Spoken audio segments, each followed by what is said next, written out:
ఆంధ్రప్రదేశ్ రాజధాని పైన ఏప్రిల్ 1వ తేదీన కేంద్ర క్యాబినెట్ చర్చించబోతోంది. దీనికి ఆమోదం తెలపబోతోంది అనేది మనకు వస్తున్నటువంటి సమాచారం. ఇక 28న ఆంధ్రప్రదేశ్ అసెంబ్లీ ప్రత్యేక సమావేశాన్ని నిర్వహించబోతున్నారు. ఈ సమావేశంలో ఆంధ్రప్రదేశ్కి సంబంధించి శాశ్వత రాజధానిగా ఆంధ్రప్రదేశ్ రాజధానిగా కూడా దీన్ని తీర్మానం చేయబోతున్నారు. సో గతంలో 2014 ఆంధ్రప్రదేశ్ విభజన చట్టంలో సవరణ చేయాలని చెప్పి కోరుతూ కూడా అసెంబ్లీ తీర్మానం చేయబోతోంది.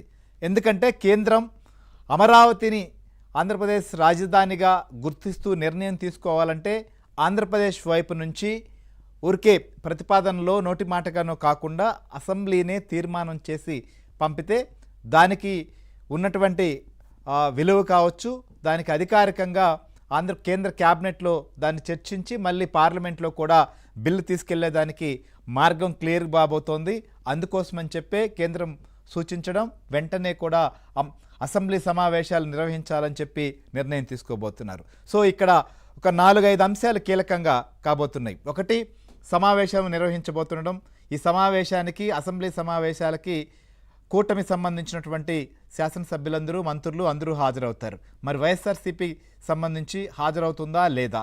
నెంబర్ 2, తీర్మానం చేయబోతున్నారు. తీర్మానంతో పాటు అమరావతి పైన గతంలో ఎవరెవరు ఏం చేశారు, ఎవరు మంచి చేశారు, ఎవరు కుట్రలు చేశారు, దీనిపైన కూడా చర్చ జరగబోతోందా? సో పంపించిన తర్వాత ఏప్రిల్ 1న కేంద్ర క్యాబినెట్ ఏం చేయబోతోంది? ఏప్రిల్ 2న పార్లమెంట్లో పెట్టబోతున్నారా?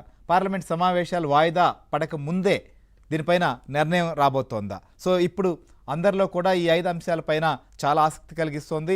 సో దీనికి సంబంధించి ఇప్పటికే ఒక కసరత్తు చేసినటువంటి రాష్ట్ర ప్రభుత్వం కావచ్చు, కేంద్రం కూడా దీనిపైన ఒక స్పష్టమైన నిర్ణయం తీసుకోబోతోంది. ఇప్పటి వరకు అమరావతికి సంబంధించినటువంటి విషయం పైన అనేక రకాల దుష్ప్రచారాలు, అనేక విమర్శలు, కుట్రలు, కుతంత్రాలు ఎన్ని సాగినప్పటికీ 2024 అసెంబ్లీ ఎన్నికల్లో కూటమి ప్రభుత్వానికి 164 స్థానాల్లో గెలిపించడంతో ప్రజలు మళ్ళీ అభివృద్ధి పనులు వేగం పుంజుకున్నాయి. ఇక ఎట్టి పరిస్థితుల్లో కూడా దీనికి సంబంధించినటువంటి అన్ని అడ్డంకులను అధిగమించేందుకు ప్రస్తుతం ప్రభుత్వం ప్రయత్నం చేసింది.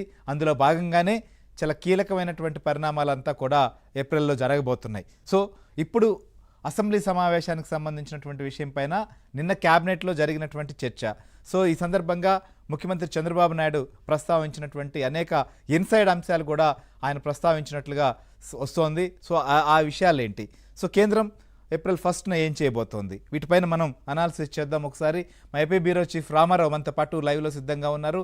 అట్లనే ఢిల్లీ నుంచి కూడా మా ఢిల్లీ బ్యూరో చీఫ్ కృష్ణ కూడా మనతో పాటు లైవ్లో సిద్ధంగా ఉన్నారు. గుడ్ ఈవినింగ్ మీ ఇద్దరికి కూడా. రామారావు, ఏంటి అసలుకి అసెంబ్లీ సమావేశాన్ని